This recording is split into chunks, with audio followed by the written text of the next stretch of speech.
ప్రేమతత్వం ఛానల్కి స్వాగతం. పుట్టిన ప్రతి జీవికి తప్పకుండా వచ్చేది చావు. దాని నుండి ఏ జీవి తప్పించుకోవడానికి ఎటువంటి మార్గం లేదు. చావు అనేది ఏ సమయంలో వస్తుందో, ఏ విధంగా వస్తుందో ఎవ్వరూ కనిపెట్టలేరు.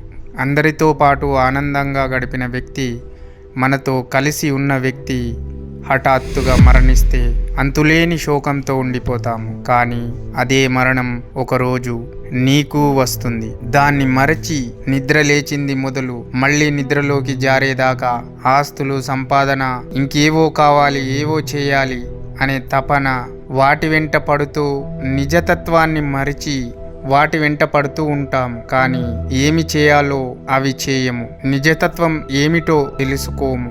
ఈ అనవసరమైనటువంటి విషయాల వెంట పడతాము, కానీ అన్వేషించము. ఇదే జీవితము అనుకుంటాము. ఈ జీవితం ఎప్పటికీ శాశ్వతం కాదు.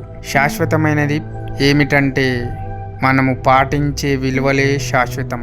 ఏది చేసినా ఒకనాడు తప్పకుండా మరణించాల్సిందే. ఇది గుర్తుంచుకొని ముందడుగు వేయాలి.